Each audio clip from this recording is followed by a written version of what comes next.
morning, good afternoon, good evening.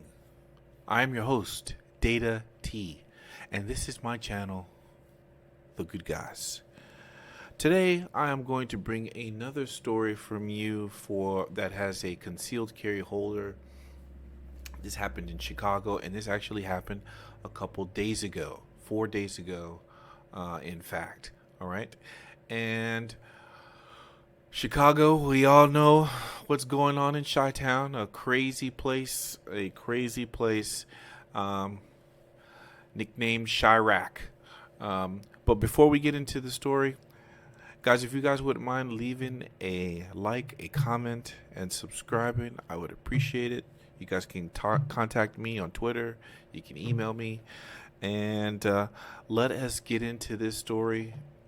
And we're going to see what actually happened here. Police are still investigating the attack they say may have resulted from armed thieves trying to steal a man's car. It was like pop, pop, pop, pop, pop, pop.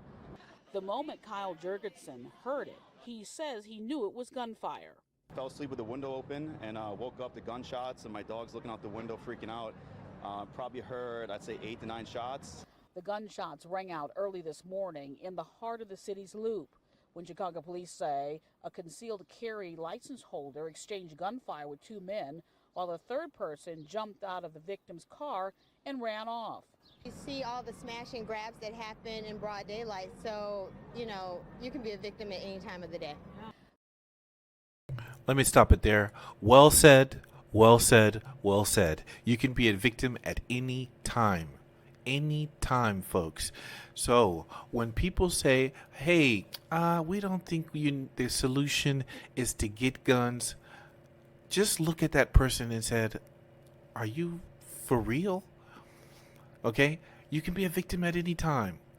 Maybe they came to steal his car, his wallet, whatever it may be, but guess what? They didn't know he had a gun. Okay? What happened to them? We will see. But the story sounds good already. Remember this. There are many states in the United States that are not friendly to people, citizens specifically, who have guns. They're not friendly to them. Okay? They make it even harder to get one. This is an example of this particular state of Illinois, Chicago. I can name a whole bunch of them. You got Maryland, you got DC. DC's not a state, but you got California. Okay, you have all these blue states that do not like the average citizen having a gun. But we know that it's a necessity. We know that it is a civil right. It is a civil right to keep and bear arms, the Second Amendment. It is a fantastic amendment. Let us continue. The violence erupted just before 4 o'clock Saturday morning near Randolph and Dearborn Streets.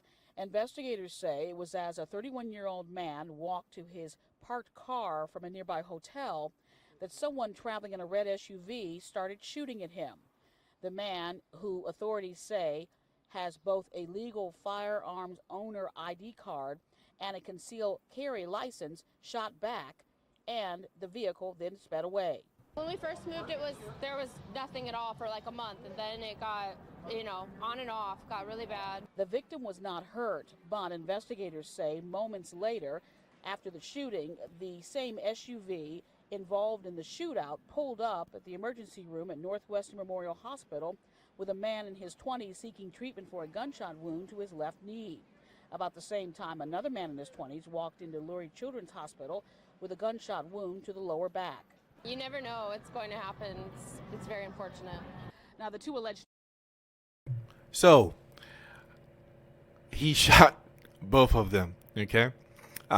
He got out of there unscathed.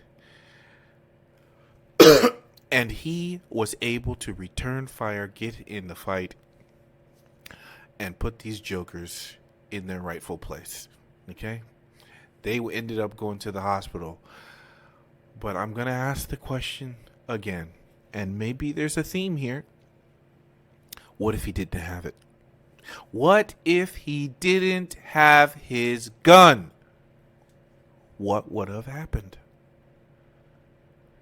You gotta stop and ask these questions. Someone needs to explain it to me. All these people who do not like individuals being armed, when all the solutions out there, they leave this one on the table all the time.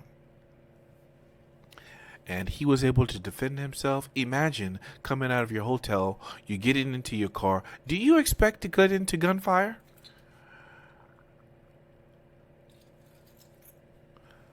These days, you had better. That's why you keep your head on a swivel, you stay vigilant, and you keep your freaking gun. Let's finish this up.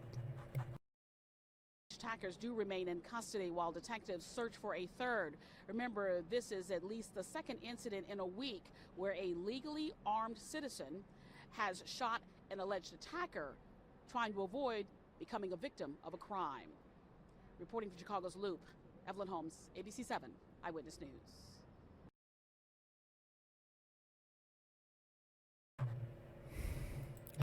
Good job, ma'am. Good job, ma'am. Good job on reporting that. Kudos for you for highlighting that. Okay? And this particular man, whoever he may be, is a good guy. He is a good guy. He is a good guy. Thank goodness he was able to use his firearm to protect himself. And there is a trend. Criminals will start to understand, hey, these guys are armed. They're not pushovers. I just can't go up there and take whatever I want without any consequences. So we know that this is happening. She knows it. She is reporting it so that everybody else knows, hey, we're not going to be the victims anymore. And that should be the message. Papa, you come to my house and you got something? I got something too. And mine might be bigger than yours. That's how it's got to be. Criminals will only understand force. There's nothing wrong with carrying a gun, guys. Nothing wrong with having them. Good guys have guns. And if good men do nothing, there will be no good guys.